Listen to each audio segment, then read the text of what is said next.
Varginha, 1996, uma pacata cidade no sul de Minas Gerais, que se tornaria o centro de um dos casos mais intrigantes e controversos da ufologia mundial. O que realmente aconteceu naquelas semanas de janeiro? Prepare-se, porque hoje vamos mergulhar fundo nos relatos e mistérios do caso Varginha. Tudo começa em uma madrugada chuvosa, por volta da 1 da manhã do dia 20 de janeiro. Controladores de voo e pilotos comerciais reportam a presença de objetos voadores não identificados sobrevoando o sul de Minas Gerais. Radares da Força Aérea Brasileira captam ecos inexplicáveis. Moradores de Varginha e cidades vizinhas acordam com um zumbido estranho, um som que não parecia de avião nem de helicóptero. Luzes misteriosas cortam o céu noturno e logo de Poiúa, o som de sirenes toma conta das ruas. Viaturas do Corpo de Bombeiros e caminhões do Exército circulam em alta velocidade. O que estava acontecendo? A cidade, sem saber, estava prestes a entrar para a história. Naquela mesma manhã, os bombeiros recebem um chamado incomum para capturar um animal estranho no bairro Jardim André. Horas mais tarde, é a vez do Exército entrar em cena. O clima de urgência e o sigilo da operação chamam a atenção da população. Relatos de moradores começam a surgir, falando de uma forte movimentação militar em áreas de mata da cidade. A história ganha uma nova e surpreendente dimensão na tarde daquele mesmo dia. Por volta das 3:30 da tarde, 3 jovens, as irmãs Liliane e Valquíria Silva, e sua amiga Kátia Xavier, voltavam para casa por um terreno baldio no Jardim André. De repente, elas se deparam com algo que mudaria suas vidas para sempre. A poucos metros de distância, agachada perto de um muro, estava uma criatura diferente de tudo que já tinham visto. Segundo o relato delas, o ser tinha cerca de 1,60 m de altura, uma pele marrom, oleosa e uma cabeça grande com veias saltadas. Mas o que mais marcou foi o olhar. Olhos enormes, vermelhos e sem pupilas, que pareciam transmitir uma profunda tristeza ou medo. Assustadas, elas saem correndo e contam para a mãe de Liliane e Valquíria, que vai até o local. Sente um forte cheiro de amônia, mas não encontra mais nada. O relato das 3 meninas, consistente e cheio de emoção, é o coração do caso Varginha. Elas nunca mudaram sua versão, mesmo diante de todo o escrutínio e da pressão que sofreram. Enquanto a história das meninas se espalhava, a movimentação militar na cidade só aumentava. Testemunhas afirmam ter visto caminhões do Exército bloqueando ruas e militares entrando em áreas de mata. Pouco tempo depois, surgem relatos de que uma segunda criatura teria sido capturada, desta vez pela Polícia Militar, na noite do mesmo dia 20 de janeiro.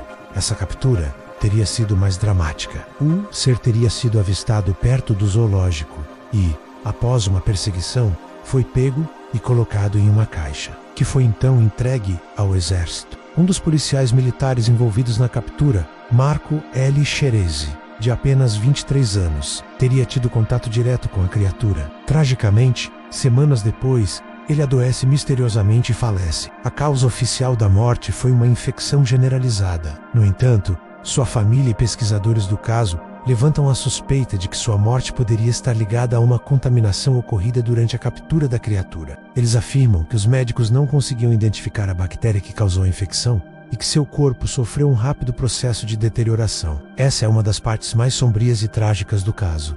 A operação não teria terminado por aí. Fala-se em um total de 2 ou até 3 criaturas capturadas vivas, além de destroços de uma suposta nave que teria caído na região. Esses seres teriam sido levados inicialmente para o Hospital Regional de Varginha. Funcionários e pacientes teriam relatado uma movimentação incomum, com alas inteiras sendo isoladas pelo Exército. Um dos seres teria morrido durante o transporte ou já no hospital. A partir daí, os corpos, ou o corpo, teriam sido levados para a Escola de Sargentos das Armas, em Três Corações, cidade vizinha. O destino final, segundo a maioria das fontes ufológicas, seria o Instituto de Biologia da Unicamp, a Universidade Estadual de Campinas, um dos centros de pesquisa mais avançados do Brasil. Lá, os seres teriam sido submetidos a uma autópsia secreta. Pesquisadores do caso afirmam ter conversado com fontes militares anônimas que confirmaram o transporte e a análise das criaturas. Uma delas teria descrito detalhes impressionantes da autópsia, como a ausência de aparelho reprodutor e articulações complexas. Diante da repercussão nacional e internacional, as autoridades militares precisavam dar uma resposta. Em 2010, mais de uma década depois, o inquérito policial militar sobre o caso foi tornado público. A versão oficial é bem diferente. Segundo o Exército, A movimentação militar na cidade era rotineira. O suposto OVNI visto por pilotos era na verdade um fenômeno meteorológico. E a criatura avistada pelas 3 meninas, o inquérito concluiu que elas se confundiram e viram, na verdade, um morador local conhecido como Mudinho. Ele seria um homem com problemas mentais, que costumava ficar agachado e sujo de lama devido à chuva daquele dia. Essa explicação, no entanto, nunca convenceu as testemunhas, nem os pesquisadores. As meninas foram categóricas ao afirmar que o que viram não era humano. Além disso, a família do Mudinho declarou que ele não estava naquele local, naquela hora. A versão oficial também atribuiu o chamado dos bombeiros, a captura de um animal selvagem comum e a morte do policial. Marco-Xerese é uma infecção bacteriana pré-existente, sem qualquer relação com eventos extraordinários. Então, o que temos? De um lado, uma versão oficial que tenta normalizar todos os eventos explicando-os como uma série de mal-entendidos e coincidências. Do outro lado, dezenas de testemunhas civis e militares, muitas delas anônimas por medo de represálias, que mantêm relatos consistentes sobre criaturas estranhas, movimentação militar sigilosa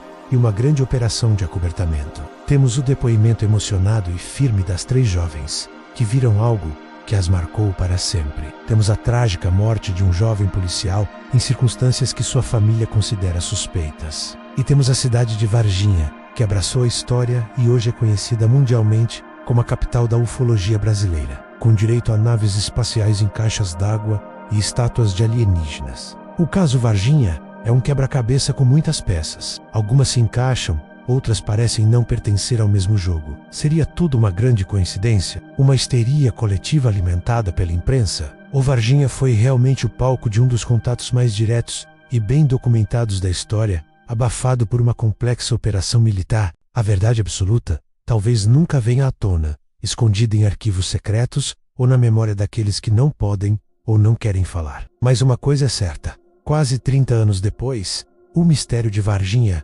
continua mais vivo do que nunca, desafiando nossas certezas e nos fazendo olhar para o céu com uma pergunta: estamos sozinhos? O que você acha? Deixe sua opinião nos comentários. Obrigado por assistir e até a próxima.